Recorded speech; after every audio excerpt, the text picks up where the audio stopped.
Welcome, everyone, to Free Association. This is a series here on Unsafe Space, which we speak to interesting people about a variety of topics. Before I start today, don't forget to like, subscribe, share, maybe even support this channel financially, but only if you care about saving Western civilization. Otherwise, go spend your money on Disney Plus. I hear they have a new baby Yoda. So head over to unsafespace.com to do that. And now let's take a look at today's show. Today, I have the pleasure of speaking with Axel Kaiser. Axel is the CEO of the Foundation for Progress, a libertarian think tank based in Chile, devoted to promoting freedom in both Chile and the rest of Latin America. He's also director of the Friedrich Hayek Chair at the Adolfo Ibáñez, which I probably butchered, University in Santiago, Chile. He's one of the world's leading defenders of libertarian principles and Austrian economics, and he's the author of several books, including The Fatal Ignorance, the right-wing's cultural anorexia against the ideological advance of progressive ideas, The Tyranny of Equality, The Populist Deception, and his latest book, The Street Economist.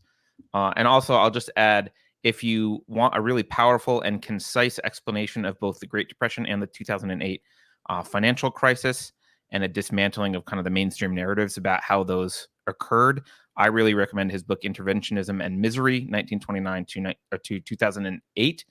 And if you're an English speaker in America, you can get it on Kindle, translated into English. So it's easy to get. He's also host of the Mentalmorphosis podcast. That you have to speak Spanish, though, to enjoy. So if you're a Spanish speaker, you can listen to that. And you can follow him on Twitter at Axel Kaiser. Look, I know you're a busy and popular guy, so thank you so much for taking the time. Welcome to Unsafe Space. Thank you very much for having me. Let's start with look, in 2019, just a few years ago, there were a lot of protests in Chile, and this led to this referendum to replace the constitution. Some people have dubbed it a new Marxist constitution. I've seen mainstream media say, well, they're transitioning from a free market, which I'll put in air quotes, doctrine, to a focus on rights and social programs. And they're referring to, I guess, the constitutions from 1980, which was obviously Pinochet, but it's been reformed a lot since then. What was the impetus for these protests? What were people dissatisfied with in 2019? What caused people to take to the streets and make a ruckus about replacing the constitution? Yeah, so I think what happened was that for many years we didn't experience as much progress as we had experienced in the previous decades. So basically, when Bachelet came to power again, because she ran the country, 2 times, in her second term, she made several reforms. This was from 2014 to 2018. And she made several reforms along the lines of, let's say, big government and socialism and wealth redistribution. And she destroyed the foundations of prosperity, or at least it made it much more difficult for the country to continue to grow economically. So if you take a look at the numbers, the average growth rate of Bachelet during her 4 years was less than 2%.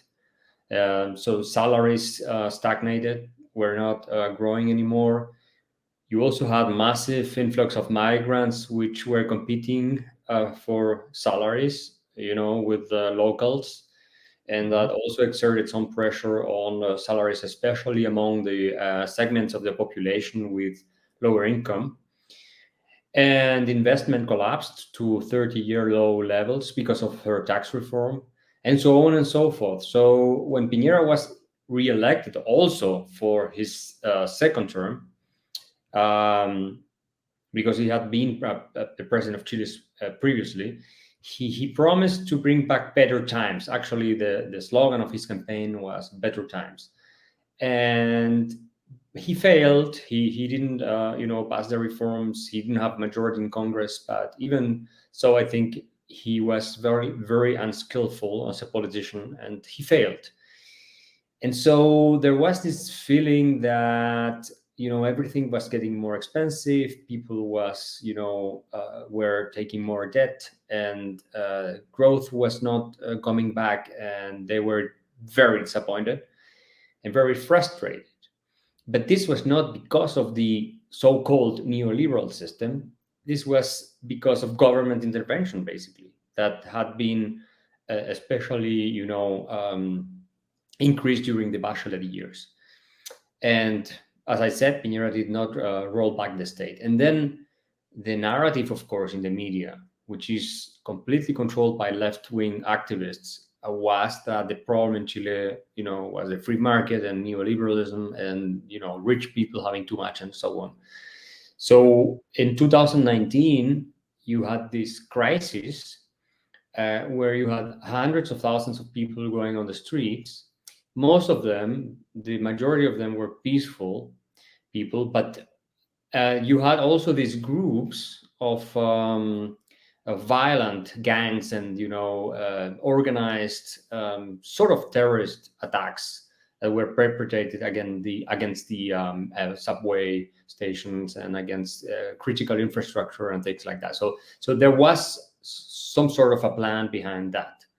That this wasn't the regular Chilean people frustrated with their quality of life who were destroying the subway. Of course, then when we had the whole chaos, so many people took advantage and they started, looting supermarkets and things like that, because when order collapses, you have this sort of thing.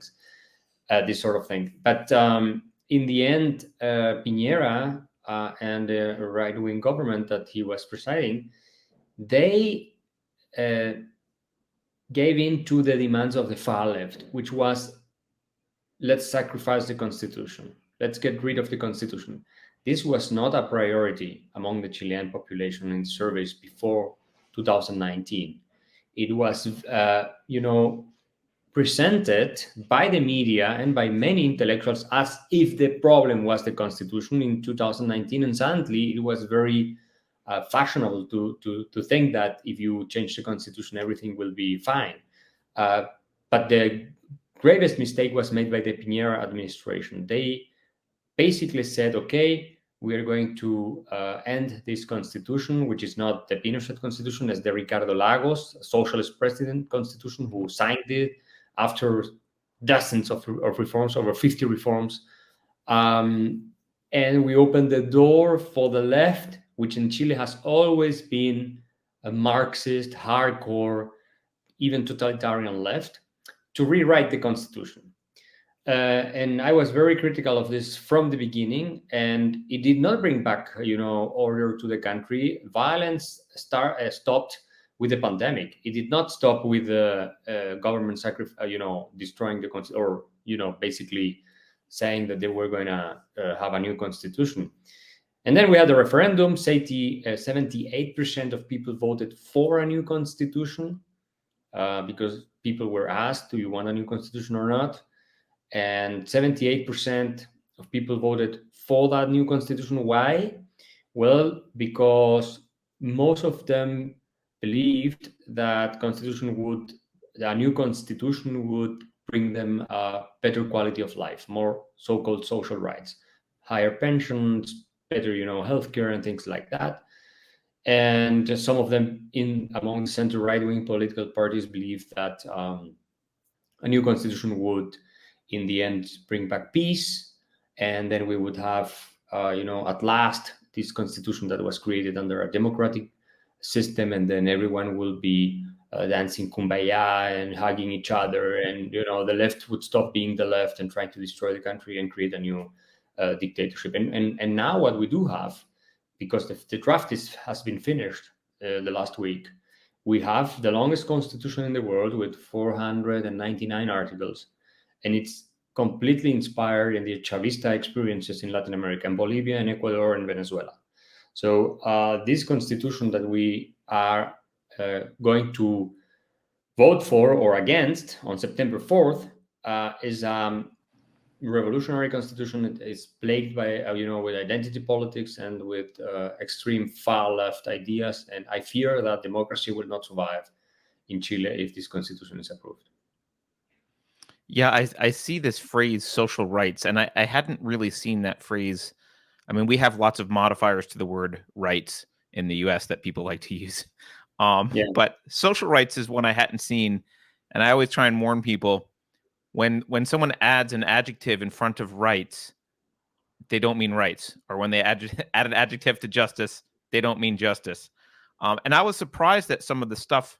I mean, there's a mandate. It looks like the state's going to be responsible for preventing, adapting, and mitigating climate change. There's a national education system, which is going to be free, a national health service, which is being instituted. There's a guarantee that the country's land, water, and air resources remain protected. I don't know what that means, but like, there's a lot of stuff that's considered rights that's all thrown in here. Well, this is really insane because, you know, in the current Chilean constitution, like in most constitutions in developed nations, the only, let's say, entities that are that can have rights are human beings.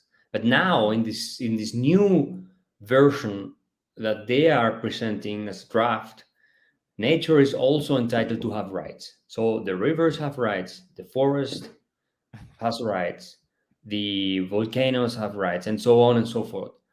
So this is going back to pre-modern times, basically. Yeah. Yeah, it So sounds tribal. it is tribal, and it has a strong.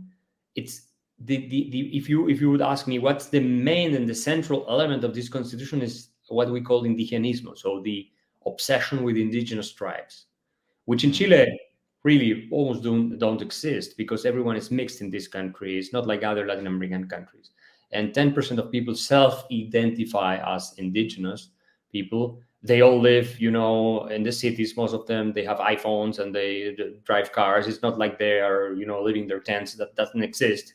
Right. So this is a complete nonsense. And of course, they self-identify as indigenous people because they get some benefits from the government if you do that. So also there is a huge incentive to self-identify as an indigenous. But even so, this new constitution is undoing Western civilization. Is basically saying let's bring back the times before the Spanish conquistadors came to America. And actually, there is a norm that allows any group that self-identify as indigenous to claim any part of Chilean territory. So they can go anywhere to your house and say, this belongs to us because, you know, before you white people came to Chile, this was from my ancestors, so I want it back. And the Constitution allowed them to claim that piece of Chilean territory that can be a private, a private piece of land or whatever, back.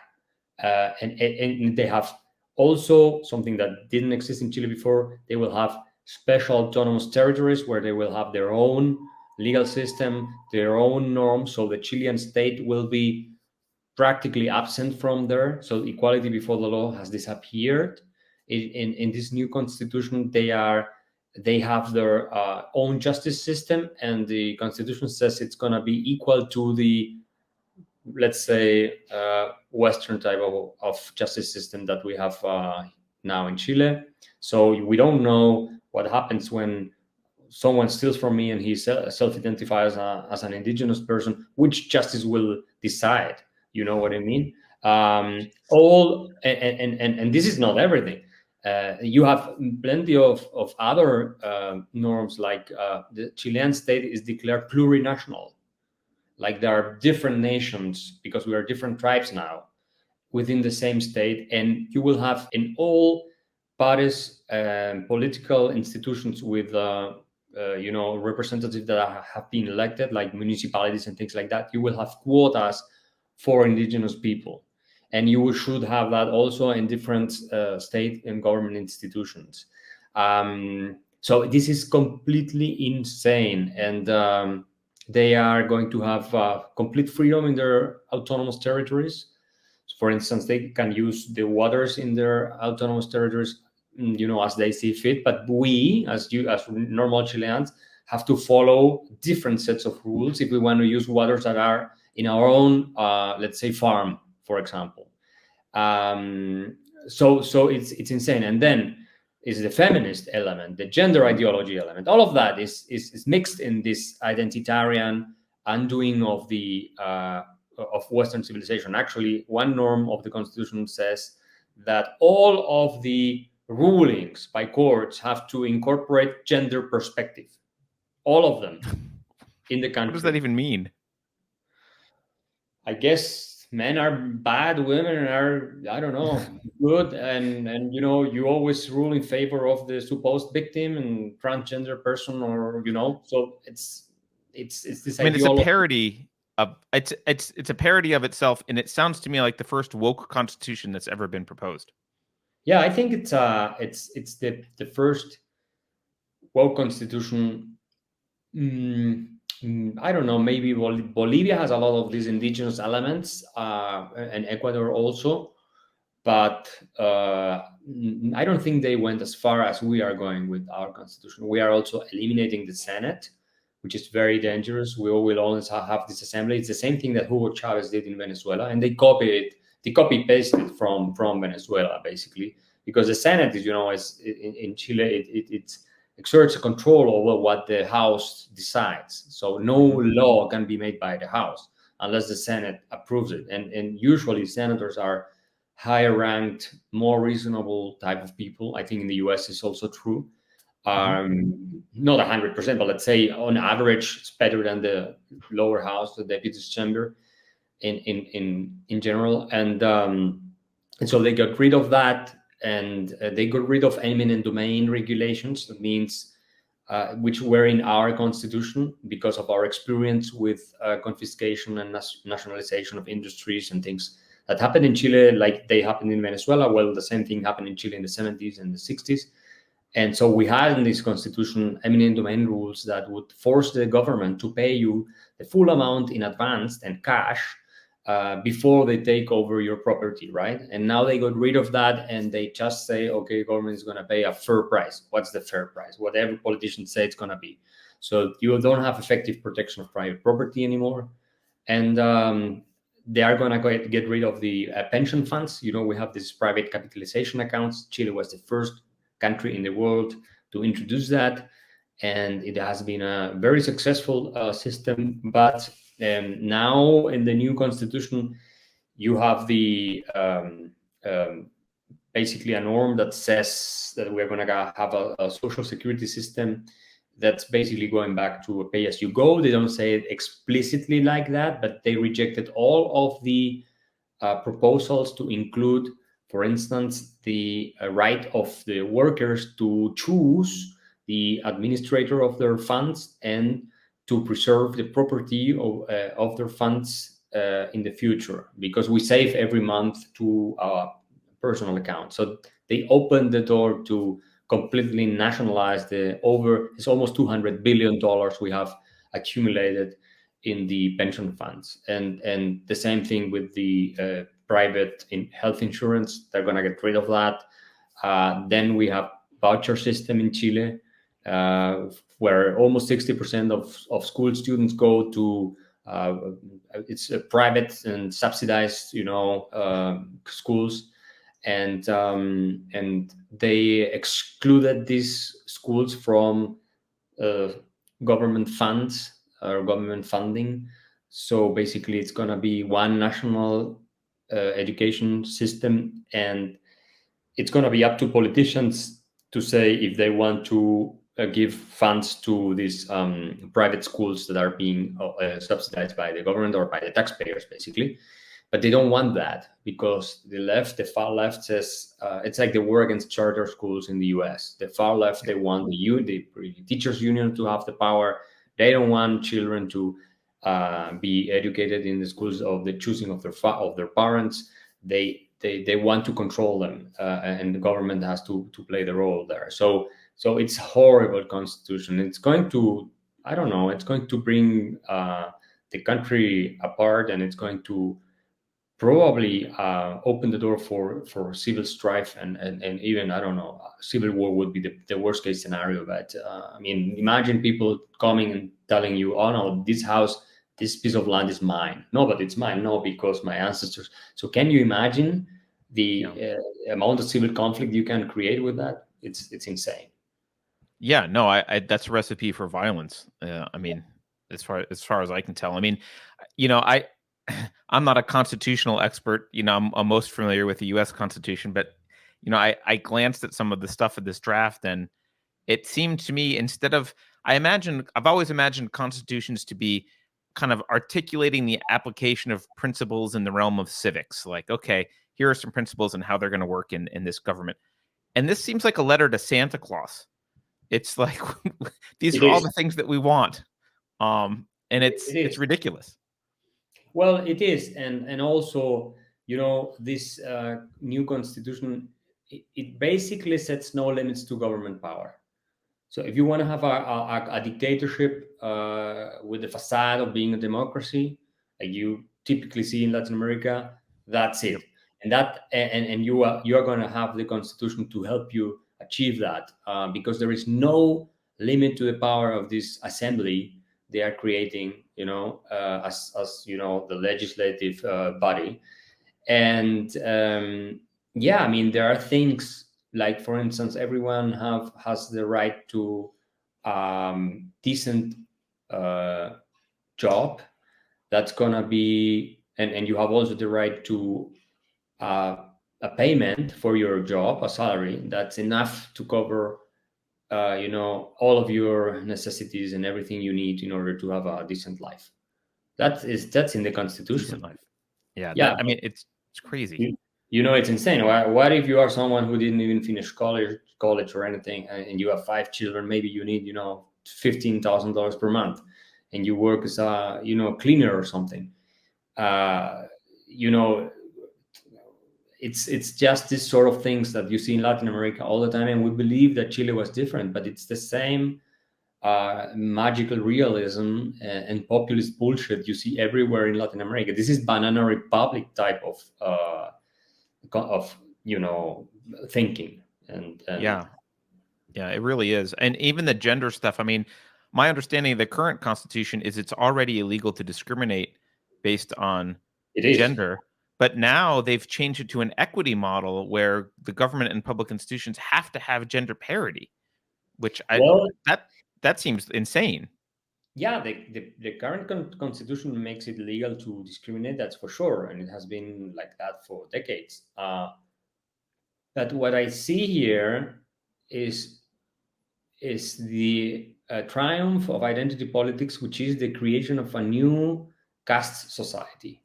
So you will Mhm. have these minorities, and usually not the ones who are members of these minorities and support conservative or right-wing political parties.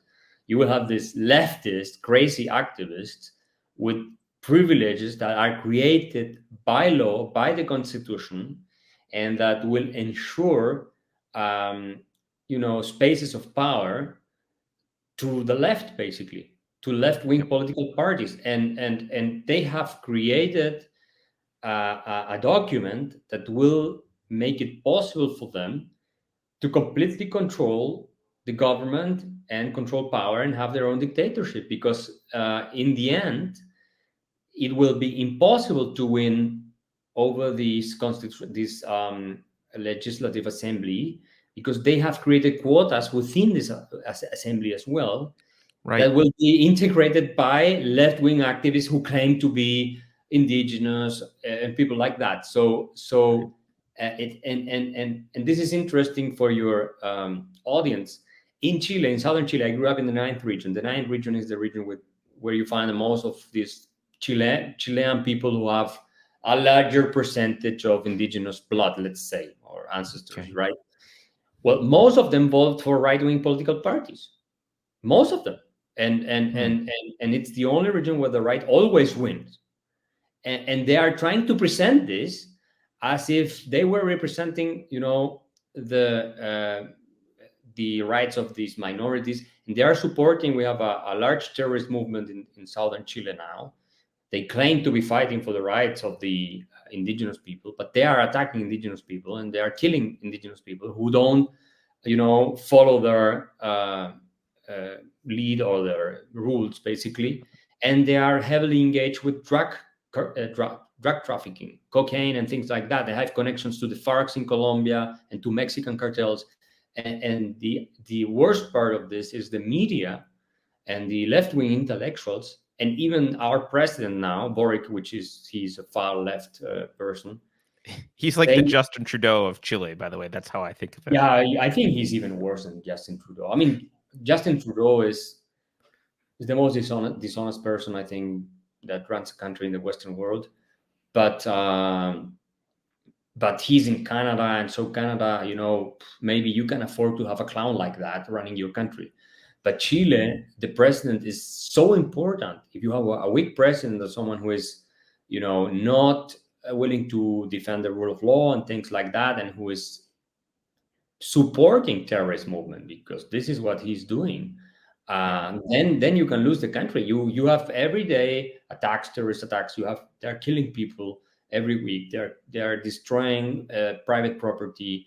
They are burning down hotels and houses. They are doing ethnic cleansing, basically, because they want to have their space, their Lebensraum.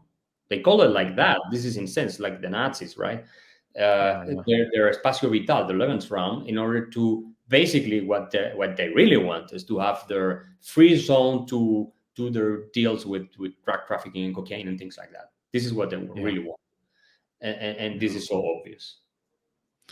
I mean, okay, so maybe we should back up a little bit, because so Boric has said, I think he's actually said he's continuing Allende's dreams. Like, he's rewinding back to Allende, and he's talking about how Allende's, vision was great, and he's going to implement it. And maybe it's a good time for you to correct the narrative for a lot of Westerners. And let me just, for you probably know this, but for that, for people who don't, the narrative in the US, if we learn anything about Chile at all, which mostly we don't, and in fact, mostly we never learn about any kind of failures of socialism anywhere. That's not a thing that we get taught. But the narrative, if you learn about Chile, the narrative is Allende was a heroic, socialist visionary. He was opposed by the imperial U.S. because he didn't, the U.S. didn't understand the beauty of his socialist vision and thought he was just a commie, and they were afraid of the Soviets. So they tried to stop him. He won the presidency in this, what is it? The revolution of wine and empanadas, or whatever, for the working class. And then he started to, like a good socialist, he started to clamp down on excessive profit taking by companies. And hey, for some completely unrelated reasons, inflation happened. And then this big bad guy that was backed by the U.S., Pinochet, ends up as the dictator. He in a coup takes over. He kills and terrorizes political enemies. He implements free markets with help of the Chicago boys. That destroys the economy because capitalism is horrible and free markets suck. He was finally removed in 1990 by a plebiscite, and now everything should be fine if the Chilean people would just go back to socialism. That's kind of as much as anyone in the U.S. ever hears. I know that about 98% of that is wrong. So can you just walk us really quickly through the history there? Yeah, so first of all, Salvador Allende, he was a Marxist who had been funded by the KGB since the 1950s. Actually, he was working for the KGB, for the Soviets, all the way throughout, the 60s. And in 1970, when he won the presidency, he was also funded by the KGB, the Soviet KGB. Yeah.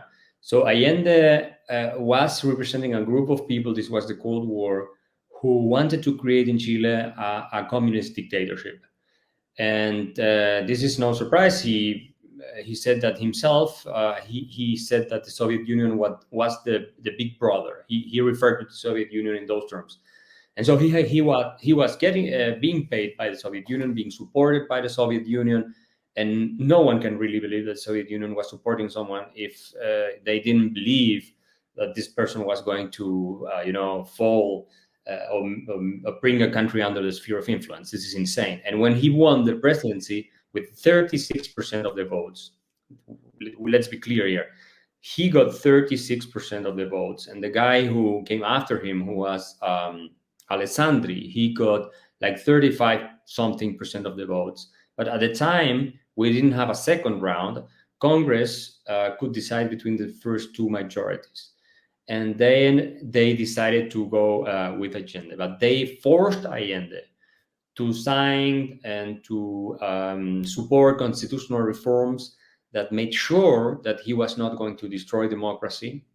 And he signed this commitment with the Christian Democrats, basically, and he said later on that he had signed this only for tactical purposes, and he was going to go ahead with his program. When he was elected, not long after that, Fidel Castro came to Chile and spent 3 weeks touring all the country with Allende and giving lessons on how Chile was going to become communist, just like Cuba was.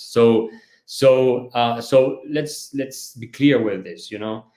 It is of course natural that the United States, Kissinger and Nixon, were concerned that we would have a new communist country that would be an ally of the Soviet Union in South America, and that's why Kissinger said that the election of Allende was the worst news in the hemisphere for a long time. And Allende was the first Marxist who was ever democratically elected in the world.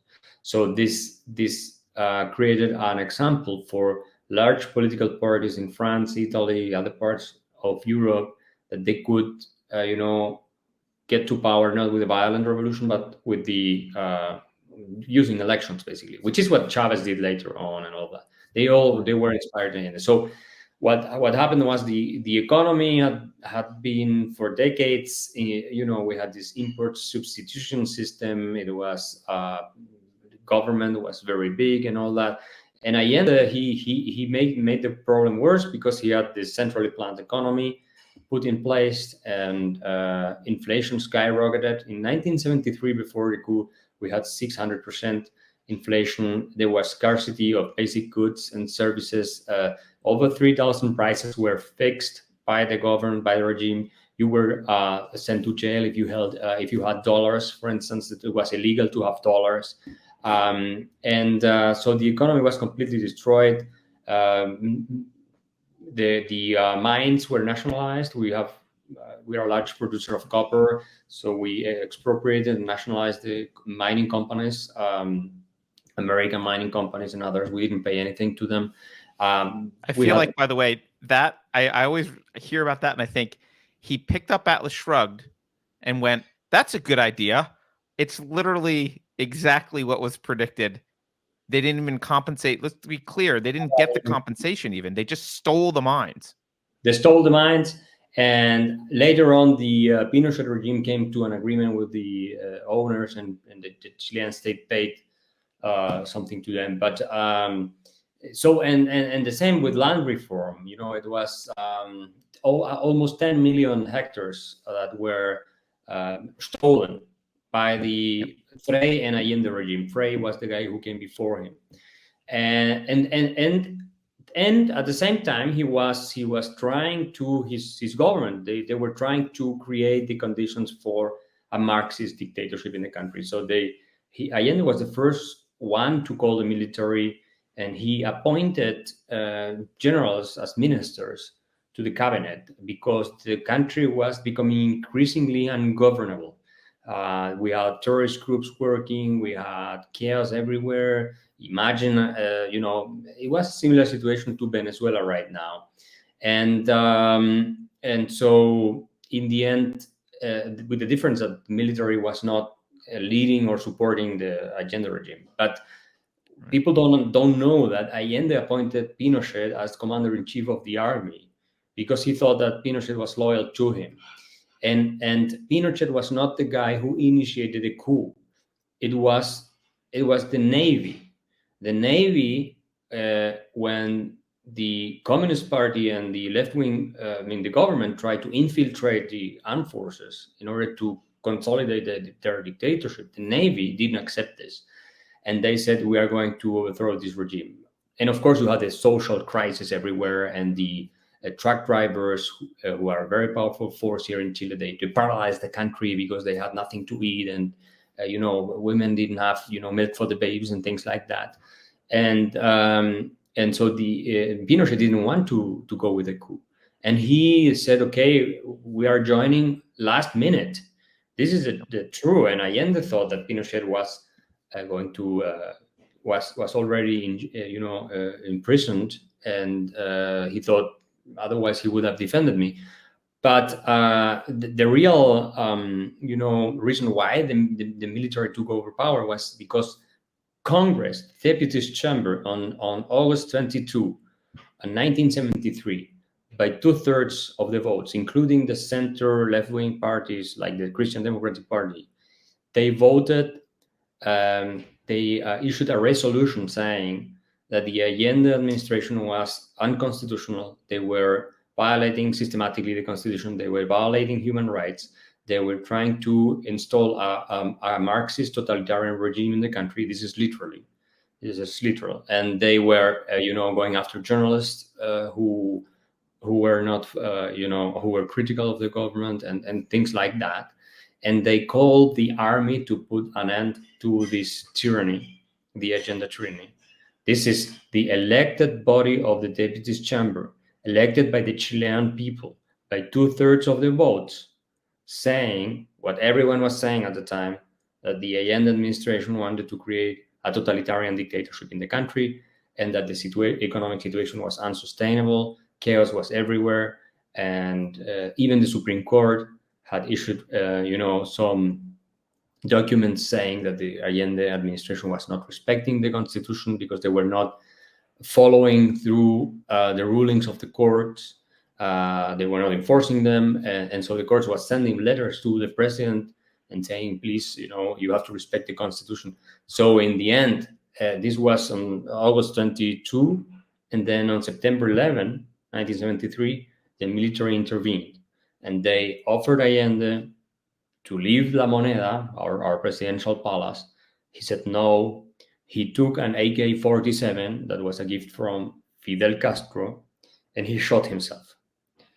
And that was the reason why the military bombed La Moneda, also because he had a large group of people that were Cubans, many of them, who were, personal security of the president, who were fighting and shooting, the military that were surrounding La Moneda. And so, and in the end, this was what happened. And when the military took over, the economy was destroyed, and they didn't have a plan. They didn't know what to do. And at some point, 1974, 4, they come across these Chicago boys who had been going to the University of Chicago since the 1950s. So this it's not like they conspired to do anything. This is nonsense. This is Naomi Klein type of idiocy. Yeah, it has no, there is no substance to it. It's nothing to do. Has nothing to do with the real facts. So, and these guys reformed the economy, and Chile became the most prosperous country in the world. And it's not true that Pinochet was, overthrown or that he lost anything. In the 1980 Constitution that the Ortúzar Commission, the lawyers at the time, advisors created, was already established that democracy was going to come back in 1990, but the referendum was going to be held in 1988, and the referendum was held in 1988, and the question was yes or no, but not for the reintroduction of democracy. The question was yes or no for Pinochet continuing as president with an elected Congress and all of that in a democratic regime, or no. And the no won 50. I think it was 54%, 50 something percent, 54% against 44% that voted for yes. So after 17 years, and he stepped down, and then we had the transition to democracy. And of course, you had the ugly side of all of this, which was the human rights or the fundamental rights violations by the military, and crimes were committed, and that you cannot justify them.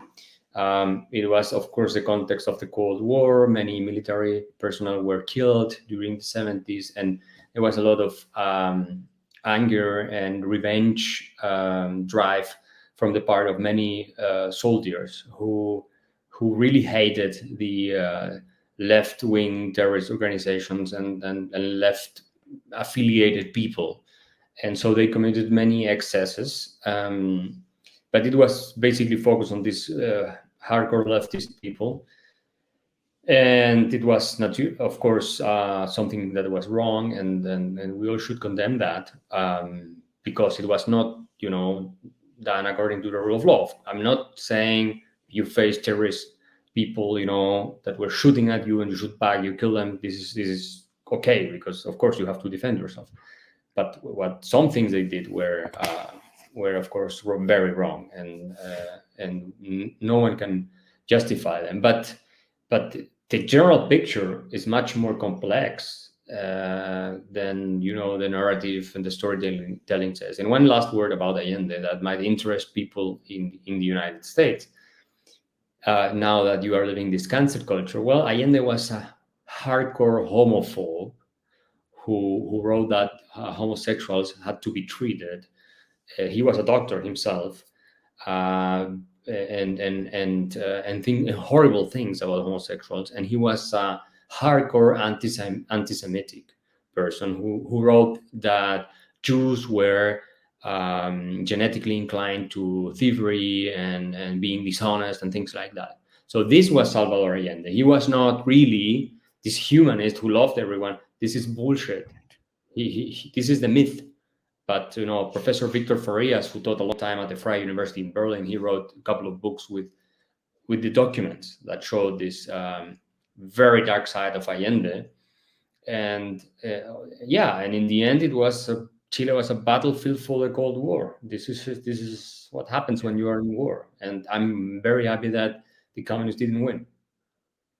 It you just reminded me of how people support, even still, you see T-shirts with Che Guevara, and it's one of these. Oh, he's this great humanist leader for the working people. Again, a horrible racist, homophobe monster who just was like, what was he? The butcher of La Cabana or whatever they called him. Yeah, the butcher of La Cabana, exactly.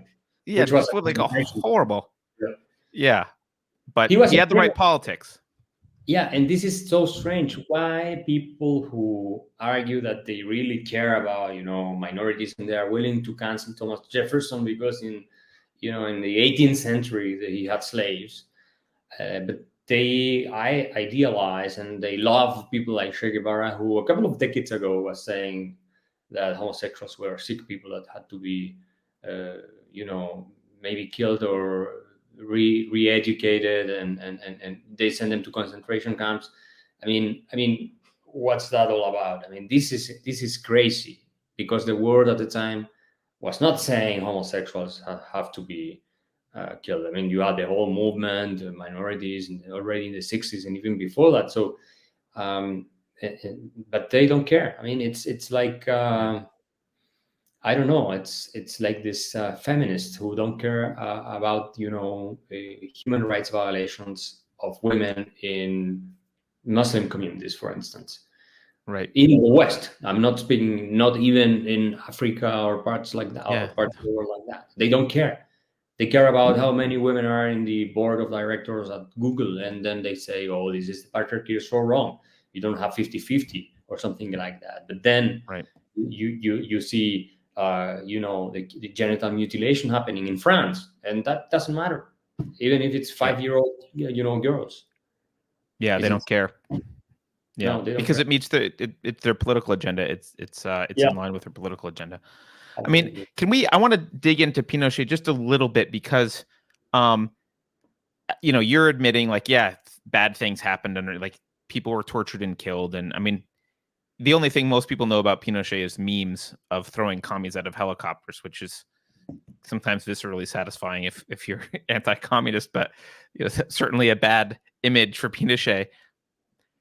His violence is taken out of context as if he was the only one who ever did bad things, and that's what you should look at. And then you've got regimes prior to him and communism obviously killing a bunch of people. But he's also the thing that bothers me, and this I think you'll agree with, but maybe not. I mean, I know you're a Mises guy and a Austrian economist.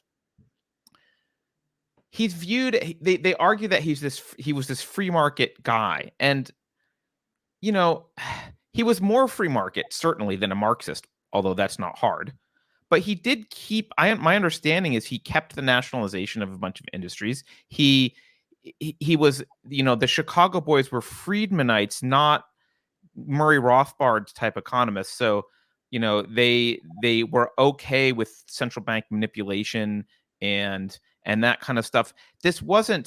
He wasn't free market economy. He was just better than the absolute destruction of the economy that the Marxists wanted. Am I wrong about that, or how do you characterize his economics? No, so he had no economic philosophy. He was probably a statist, like all military, men usually are, at least in Latin America. They are, after all, government employees, and he didn't know what to do. And then these people came around, young guys trained at the University of Chicago, and hey, let's try this out because the old way was not working in bringing down inflation and all of that. And but he was someone who wanted prosperity, like Deng Xiaoping, right? He wanted prosperity for the masses, that's for sure. And he said, okay, let's try these free market ideas. It was a free market in the sense that, compared to having nationalized almost all your industries and large parts of the productive and agricultural lands, and having prices fixed and no free trade and things like that, of course, it was a free market revolution because this changed, everything changed. And yes, you kept the central bank, but it became autonomous. And, the central bank had existed since 1925. And since then, we have had a, history of chronic inflation, 50, 30, 80, 60%. And with Allende, it was 600%. So, but they gradually brought inflation down. They applied monetarism. And it works because basically monetarism says, don't print too much money. You don't want to have inflation, right? And control deficit spending. So it worked. And then, in the 90s and the 2000s, and we became the most successful country in Latin America. I mean, with the highest per capita income, with the highest social mobility, lowest poverty rate, highest human development index, if that means something. So the results were extraordinary. And some people say, no, but this happened because of the democratic regimes that came later. No, the foundations were established, under the Chicago Boys watch, not, the center-left governments that came later. They were wise enough not to destroy what had been created in the previous years. And that's why we had so much prosperity. And it was, of course, better to have democracy than to have an authoritarian regime. And as I said, no one can justify what happened under Pinochet. It's unjustifiable in terms of the human rights violations, right? But of course, you also have part of that history, which is the human rights violations by the left. And people never mention that. You had these terrorist groups. You had the Allende regime, who was, going after opponents of the regime, and they were torturing them as well, and sometimes killing them or sending their armed groups to kill them. And you had human rights violations committed by the left. And this is something that it's also in the Rettig report. So when Patricio Aylwin, who was a Christian Democrat, who had supported the coup, right? He was the first president to come to power in Chile when democracy was reintroduced. And this is center left-wing people. And he created this commission. Raúl Redi was a lawyer, and he presided the commission to, to have, an account of what happened in terms of how many victims and people had died and had been disappeared by the military and all of that. But even they admitted in this report, written by center left wing professionals and lawyers and people like that, that the left had violated human rights as well. Yep. In that briefly, but the focus was what happened under military, but they accepted it. And this is something that no one tells you when you listen to this story. And what is most disconcerting is that to many people is that Pinochet was a popular dictator. This is something that Patricio Elwin said shortly before he died a couple of years ago. He got 44% of the votes in 1988, 17 years after he had taken over power, and after a huge financial crisis in 1981-82. Yep. And many people, even on the left, say if it had not been for that financial crisis, maybe he would have won the election. And so this is something that we have to learn. If we want to preserve democracy, we have to preserve the institutions that enable prosperity and security for people in terms of rule of law and not having criminality being, exploding everywhere and terrorist groups and all of that. Because there is nothing that people fear more than chaos and not being able to meet or to have enough resources to sustain themselves. And this is one of the lessons you can learn and from the Chilean case. And to pretend that this was something that happened overnight and some extraterrestrial beings in the form of Pinochet came and took over power in a happy country. This is not the way that you learn from history and the right lessons in order to preserve democracy in the long run. Because I don't want to see the military taking over power ever again in my country, and nowhere, to be honest. But sometimes, I mean, if intellectuals and if politicians don't really are careful with democracy and they don't take care of democracy and they unleash chaos, this is what happens to you. Yep. Because what other alternative that do people have when you have chaos and your democratic institutions failed already? What do you do? Yeah. I mean, your analogy with Deng Xiaoping is really helpful, I think, because it puts this into perspective. This is a guy who wanted power, but also prosperity.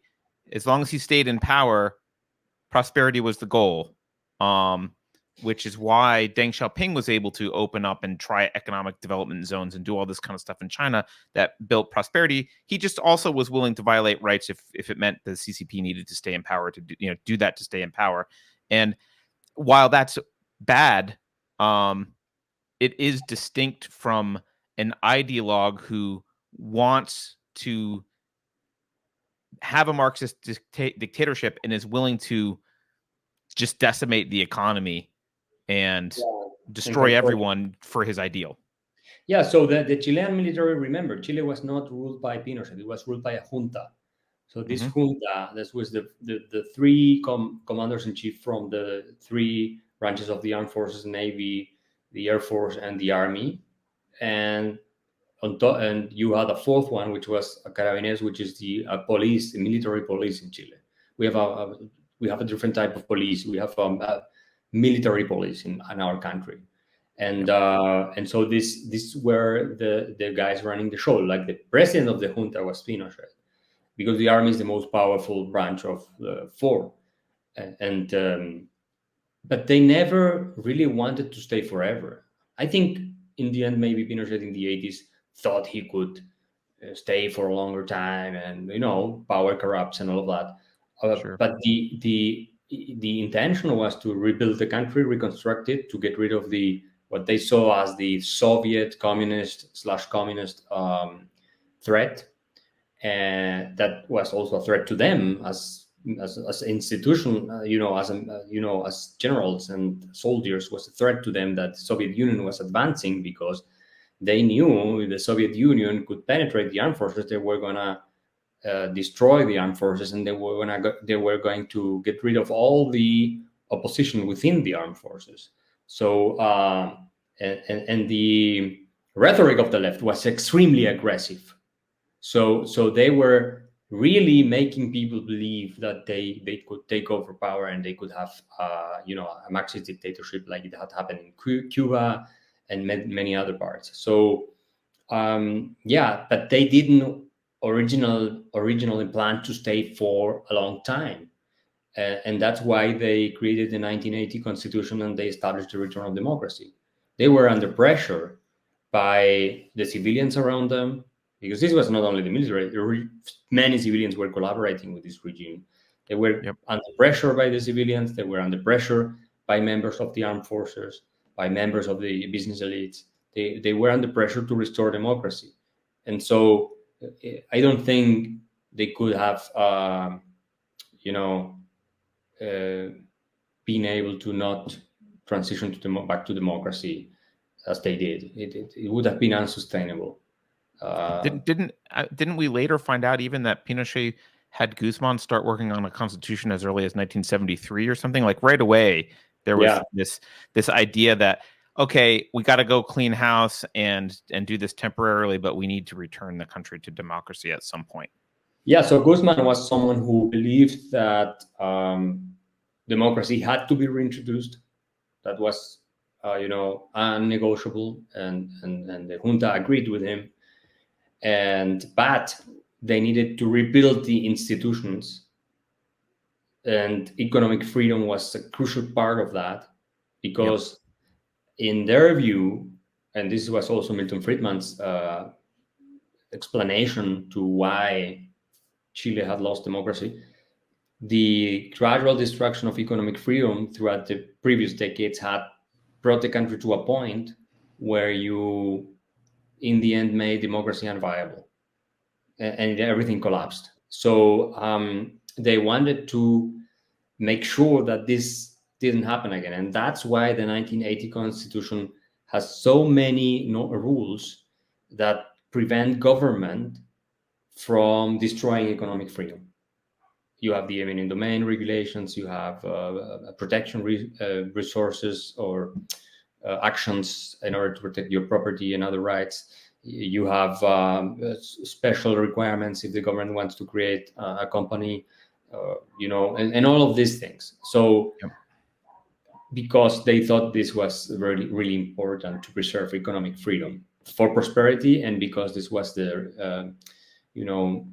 way to keep the populists at bay, because populists were being nourished by economic failure. That was the diagnosis of the Chicago Boys in the BRIC, which was the economic program that in the end was used by the military regime.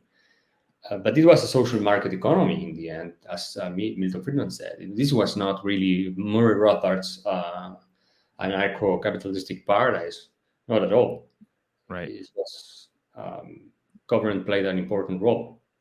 So it's not true to say that, this was neoliberalism on steroids. I don't think so. Yeah. So, okay. So, we've corrected that history a little bit, and I just want to, let's just fast forward. And I don't know how much longer I've got you here, so I don't want to take too much of your time, but here we are. Do people in Chile learn the same style as in the US? And what I mean by that is we sanitize everything that the left's ever done. We vilify everything that's we'll say, neoliberalism, and no one really knows the history. And that's why there's this push to, hey, we got to get rid of this horrible constitution and move towards socialism. Absolutely. I mean, the narrative in Chile is completely biased, and few people dare say the things I'm saying. I'm doing it because I'm intellectually honest, and I don't want to be a politician, so I don't care. But yeah, I mean, everything that fits the leftist narrative, it's being accepted and applauded and spread everywhere. And if it doesn't fit, it's being accused and attacked as fascist or whatever. And this is the reason why we are at a point in time or in our history right now in this country where we could end up destroying everything, even democracy again, because we did not learn the lesson, because we didn't teach the younger generations the real lesson, which is if you continue a path of destruction of economic freedom and class warfare rhetoric and populism, at some point you will have a situation where your country goes down the drain. Your institutions and everything are not sustainable anymore. And this is what could happen to us now. And the real lesson should have been, let's preserve economic freedom, let's deepen economic freedom, and let's always keep the power of government controlled. And for some reason, people believe that the more powerful the government is, the more good the government can do, and the closer we are to paradise, when in truth we are closer to hell, because we have unleashed the beast.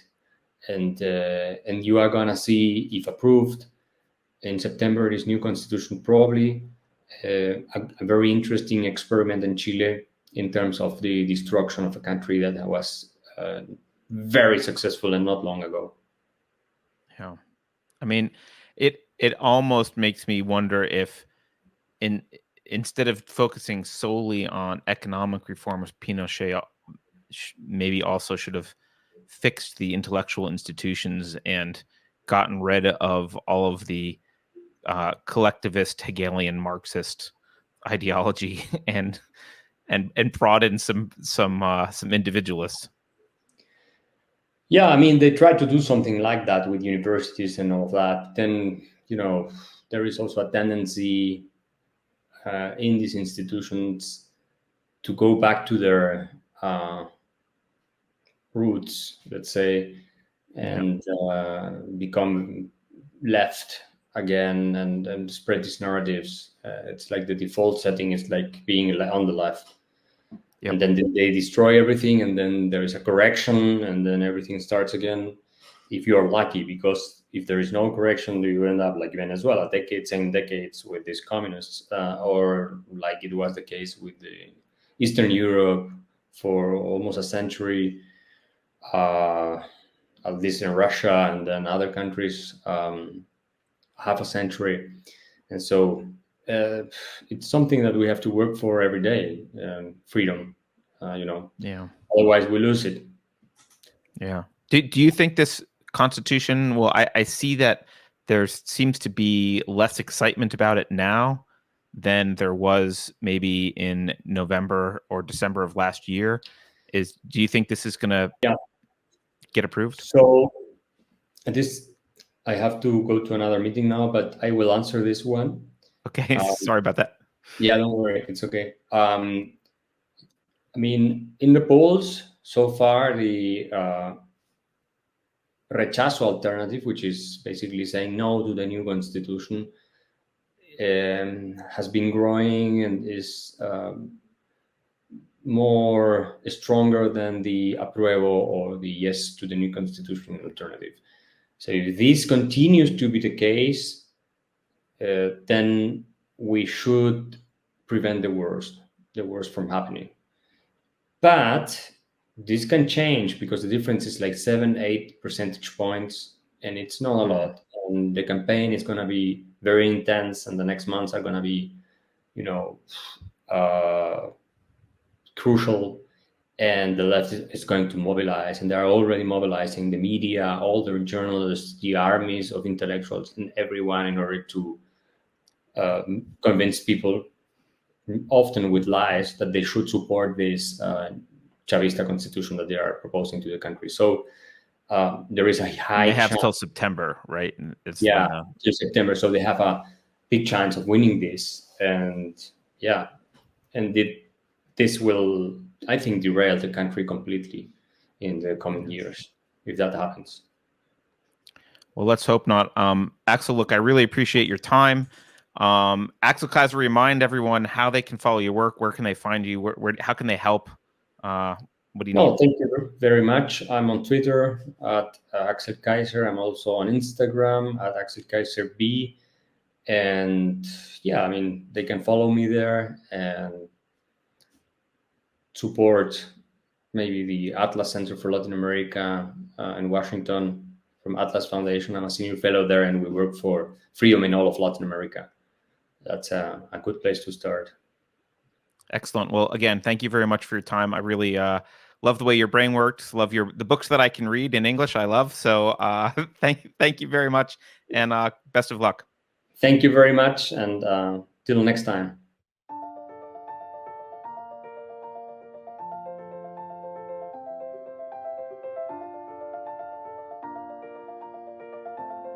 Thanks for sticking around until the end. If you're new to Unsafe Space, check out our deep content library that includes discussions with everyone from James Lindsay to Brett Weinstein. And please consider helping to fund our work by visiting unsafespace.com/donate. You can find us on a variety of social media platforms, and you can find a community of like-minded individuals on our Unsafe Space Discord server, which is open to financial supporters at any level. We hope to see you there. Warning. This is an unsafe space. Dangerous ideas have been detected. The content of this production does not meet WHO health and safety standards. Please report to a United Nations Sanitization Center immediately. Association with the following individuals is strictly prohibited. Experts who benefit from printing money agree that printing money does not cause price inflation. Trust me, just 2 more weeks to slow the spread of monkeypox. If you think about it, no one should be allowed to express opinions. But don't. Think about it, I mean. That's not your job. Thinking has been scientifically proven to be less efficient than compliance. Science, scientific, and scientifically are registered trademarks of the World Economic Forum. Unauthorized use is prohibited. Computer voice courtesy. Never mind, that last line is fake news. Please disregard it and return to your safe space immediately. There will be cake.